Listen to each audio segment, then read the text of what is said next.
اللہ الرحمن الرحیم۔ حضرات محترم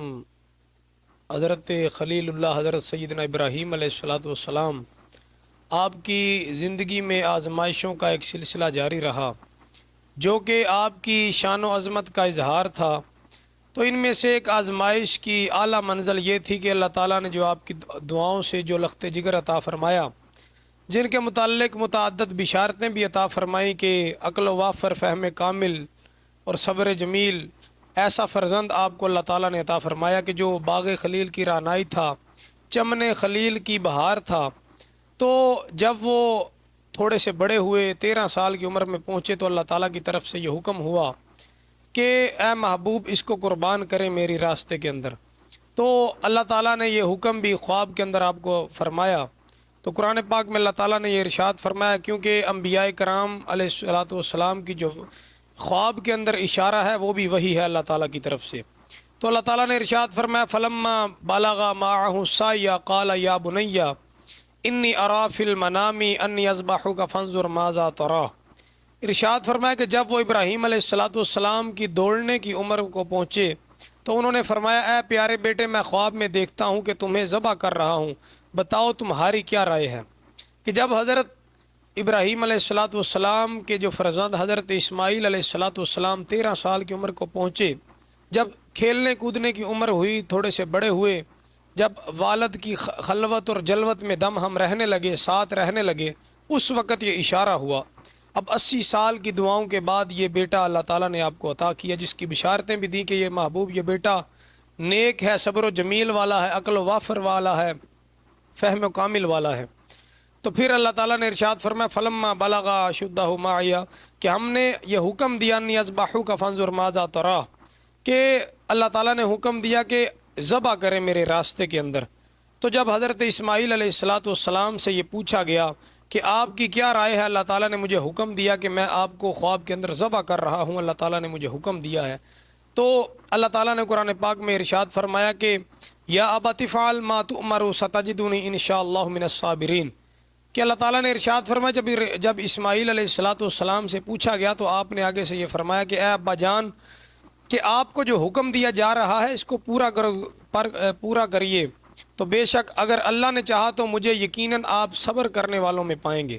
تو اللہ تبارک و تعالیٰ نے قرآن پاک کی جو ہے وہ سورۃ صافات کی آیت نمبر 102 کے اندر حضرت اسماعیل علیہ الصلاۃ والسلام کے جو الفاظات تھے وہ قرآن کریم کے اندر بیان کر دیے کہ حضرت ابراہیم علیہ الصلاۃ والسلام ویسے بھی کر سکتے تھے قربان، لیکن حضرت اسماعیل علیہ الصلاۃ والسلام کے پوچھنے کی وجہ یہ تھی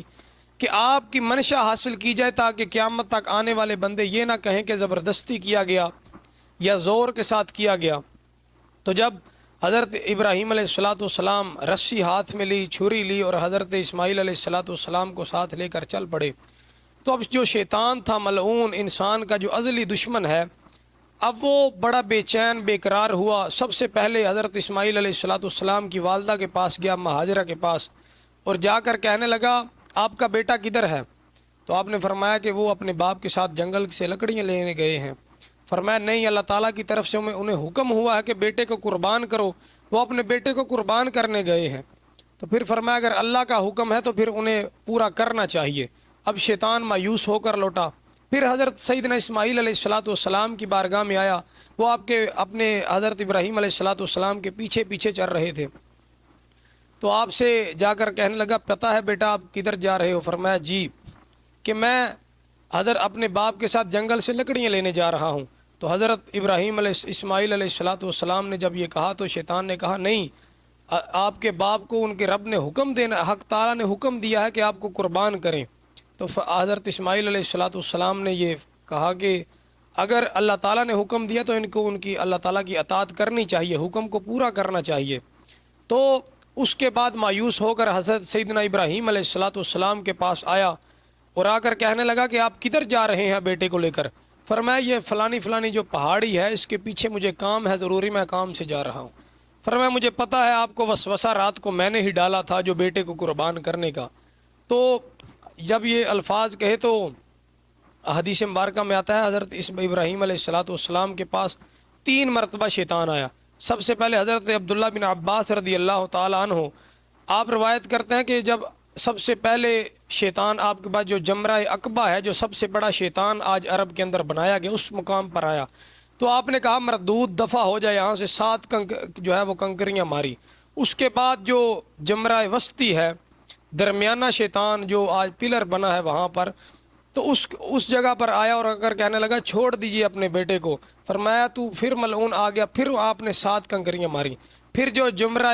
جو ہے وہ صغرا ہے، یعنی کہ سب سے چھوٹا شیطان آج عرب کے اندر جو بنا ہے پلر،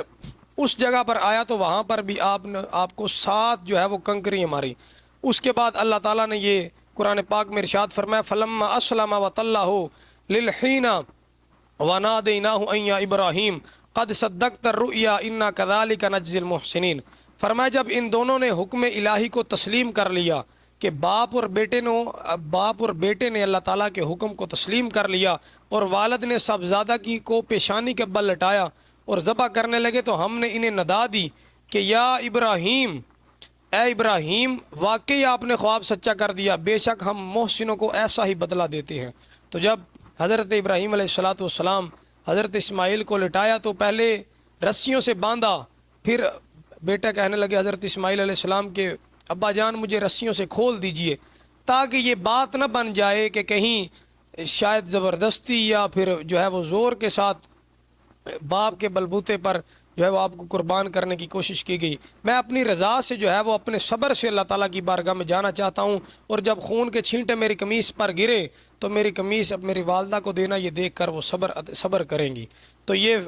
حضرت اقبال رحمۃ اللہ علیہ فرماتے ہیں کہ یہ فیضان نظر تھا یا کہ مکتب کی کرامت تھی، سکھائے کس نے اسماعیل کو آداب فرزندی۔ تو یہ ایسی قربانی لازوال لامثال قربانی ہے کہ اللہ تعالیٰ کی بارگاہ میں اس طرح مقبول ہوئی، اور اللہ تعالیٰ کی بارگاہ میں اس طرح مقبول ہوئی، اور اللہ تعالیٰ نے اس طرح اس کو پسند کیا کہ قیامت تک آنے والے مسلمانوں کے لیے، کلمہ حق کے لیے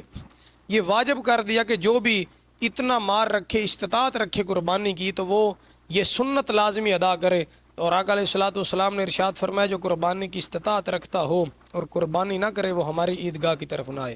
تو اللہ تعالیٰ ہمیں اسی طرح رب تعالیٰ کی بارگاہ میں ہر چیز خرچ کرنے کی، ہر طرح کی قربانی دینے کی توفیق عطا فرمائے۔ آمین بجاہ نبی الامین۔